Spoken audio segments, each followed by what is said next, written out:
वीर सावरकर जी ने 1857 की क्रांति पर लगभग 1000 पन्नों का ग्रंथ लिखा। सावरकर भारत के वो पहले क्रांतिकारी लेखक थे जिनकी किताब को प्रकाशित होने से पहले ही जब्त कर लिया गया।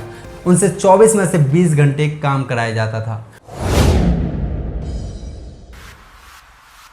विशाल पर्वत सा जो खड़ा रहा लाख ठोकरें खाकर, इसलिए नाम मिला उनको क्रांतिकारी वीर सावरकर। नमस्कार दोस्तों, मैं अनिल शर्मा और आज की इंस्पायरिंग स्टोरी है महान भाषाविद, बुद्धिवादी कवि, दृढ़ राजनेता, समर्पित समाज सुधारक, दार्शनिक, एक महान कवि, एक सफल इतिहासकार, ओजस्वी और एक महान क्रांतिकारी वीर सावरकर की, जिनका जन्म 28 मई 1883 को नासिक के भगूर गांव में एक ब्राह्मण जमींदार परिवार में हुआ था। विनायक दामोदर सावरकर जी न सिर्फ एक क्रांतिकारी थे बल्कि कलम के भी एक महान सिपाही भी थे। उन्होंने दर्जनों ऐसी किताबें लिखी जो स्वतंत्रता के लिए संघर्ष, बलिदान, समर्पण की कहानी बयां करती है। उनके उन्हीं गुणों, विचारों ने उन्हें महानतम लोगों की श्रेणी में लाकर खड़ा किया। वीर सावरकर का पूरा नाम विनायक दामोदर सावरकर था। अंग्रेजी सत्ता के विरुद्ध भारत की स्वतंत्रता के लिए संघर्ष करने वाले विनायक दामोदर सावरकर जी वीर सावरकर के नाम से आज भी विख्यात हैं। जब विनायक 9 साल के थे तभी उनकी माता राधाबाई का देहांत हो गया था। सावरकर जी 20वीं शताब्दी के सबसे बड़े हिंदूवादी, राष्ट्रवादी, क्रांतिकारी व्यक्ति और विचारक थे। उन्हें हिंदू शब्द से बेहद लगाव था। उन्होंने जीवन भर हिंदू और हिंदुस्तान के लिए कार्य किया। वे अखिल भारतीय हिंदू महासभा के 6 बार राष्ट्रीय अध्यक्ष भी चुने गए। 2007 यानी कि 1857 क्रांति के ठीक 50 साल बाद वीर सावरकर जी ने 1857 की क्रांति पर लगभग 1000 पन्नों का ग्रंथ लिखा, जिसे उन्होंने नाम दिया 1857 का स्वतंत्रता समर, जिसे छपने से पहले ही 1909 में ब्रिटिश सरकार द्वारा प्रतिबंधित कर दिया गया। इतिहास में पहली बार था कि जब कोई पुस्तक छपने से पहले ही प्रतिबंधित हो रही हो। पूरी ब्रिटिश खुफिया एजेंसी इस पुस्तक को भारत में पहुंचने से रोकने के लिए जुट गई, लेकिन उसे सफलता नहीं मिल पाई। इसका पहला संस्करण हॉलैंड में छपा और वहां से पेरिस होता हुआ भारत पहुंचा। इस पुस्तक से प्रतिबंध 1947 में हटा, लेकिन 1909 में प्रतिबंधित होने से लेकर 1947 में भारत की आज़ादी मिलने तक अधिकांश भाषाओं में इस पुस्तक के इतने गुप्त संस्करण निकले कि अंग्रेज थर्रा उठे। सन 1910 में वीर सावरकर जी को एक अंग्रेज अधिकारी के हत्याकांड में शामिल होने के आरोप में इन्हें गिरफ्तार किया गया और एक विशेष न्यायालय द्वारा उन्हें आजीवन कारावास की दोहरी सजा मिली। यानी ये इतिहास में पहली बार हो रहा था कि जब किसी को 2 जन्मों की सजा दी जा रही हो। लेकिन वीर सावरकर जी इससे तनिक भी विचलित नहीं हुए, बल्कि ब्रिटिश सरकार के इस डरे हुए फैसले पर मुस्कुराए और कहा कि ईसाइयों ने हमारी एक बात स्वीकार कर ली है कि 2 आजीवन कारावास यानी सनातन धर्म में पुनर्जन्म की अवधारणा को उन्होंने स्वीकार किया है और ये हिंदुत्व सनातन धर्म की जीत है। वार हिंदूवादी, राष्ट्रवादी प्रेमी, तुम्हें कोटि कोटि नमन। वीर सावरकर जी 1911 से 1921 तक अंडमान की सेल्युलर जेल में रहे, जिसे काला पानी की सजा भी कहा जाता है। और उन दिनों यही माना जाता था कि जिसे काला पानी का कठिन कारावास हुआ है उसका वहां से जीवित वापस लौटना बहुत मुश्किल ही होता है। जब सावरकर जी को यहाँ लाया गया तो उन पर सबसे अधिक जुल्म किए गए। उनसे 24 में से 20 घंटे काम कराया जाता था। उन पर कोड़े बरसाए जाते और उन्हें केवल एक समय ही भोजन दिया जाता। मगर वीर सावरकर जी हंसकर अंग्रेज़ों के हर जुल्म सहते रहे। मगर आज कई राजनीतिक दल ऐसे भी हैं जो कि उनका सम्मान करने की बजाय उनका अपमान करते हैं। भाइयों और बहनों, मेरा नाम राहुल सावरकर नहीं है।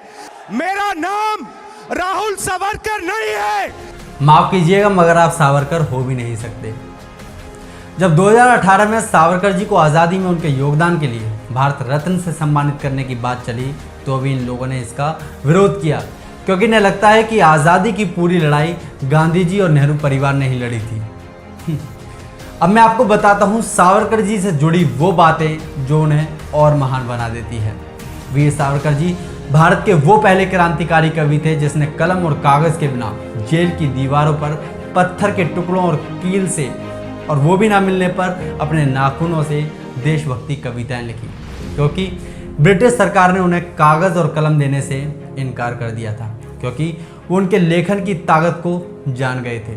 1940 में वीर सावरकर ने पूना में अभिनव भारत नामक एक ऐसे क्रांतिकारी संगठन की स्थापना की जिसका उद्देश्य आवश्यकता पड़ने पर बल प्रयोग द्वारा स्वतंत्रता प्राप्त करना था। आज़ादी के वास्ते काम करने के लिए उन्होंने एक ऐसी गुप्त सोसाइटी बनाई जो मित्र मेला के नाम से जानी गई। सावरकर भारत के पहले वो क्रांतिकारी थे जिन्होंने ब्रिटिश साम्राज्य के केंद्र यानी कि लंदन में रहकर उसके विरुद्ध क्रांतिकारी आंदोलन किया। सावरकर भारत के पहले वो क्रांतिकारी थे जिन्होंने सन 1905 के बंग भंग के बाद सन 1906 में स्वदेशी का नारा देकर विदेशी कपड़ों की होली जलाई। सावरकर भारत के वो पहले क्रांतिकारी थे जिन्होंने अपने विचारों के कारण बैरिस्टर की डिग्री खोनी पड़ी थी। सावरकर भारत के वो पहले क्रांतिकारी विचारक थे जिन्होंने सन 1857 की लड़ाई को विद्रोह न कहकर प्रथम भारत का स्वाधीनता संग्राम बताते हुए लगभग 1000 पृष्ठों का इतिहास 1907 में लिखा। वीर सावरकर वो पहले क्रांतिकारी थे जिन्होंने राष्ट्रीय ध्वज तिरंगे के बीच में धर्म चक्र लगाने का सुझाव सर्वप्रथम दिया था और जिसे राष्ट्रपति राजेंद्र प्रसाद ने माना भी। सावरकर भारत के वो पहले क्रांतिकारी लेखक थे जिनकी किताब को प्रकाशित होने से पहले ही जब्त कर लिया गया। सावरकर दुनिया के वो पहले क्रांतिकारी कैदी थे जिनका मामला हैग के अंतर्राष्ट्रीय न्यायालय में चला था। सावरकर जी ने वो पहला भारतीय झंडा बनाया जिसे जर्मनी में 1907 की अंतर्राष्ट्रीय सोशलिस्ट कांग्रेस में मैडम कामा ने फहराया था।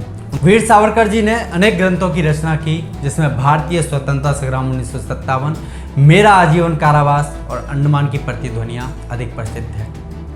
लाल बहादुर शास्त्री के आकस्मिक संदेहास्पद मृत्यु से सावरकर जी इतने हाथ हुए कि उसके बाद इन्होंने अन्न जल त्याग दिया और 26 फरवरी 1966 को इच्छा मृत्यु प्राप्त की। इन्होंने अपने अंतिम क्षणों से ठीक 15 मिनट पहले एक कविता लिखी जिसका इन्होंने नाम दिया ओ मृत्यु।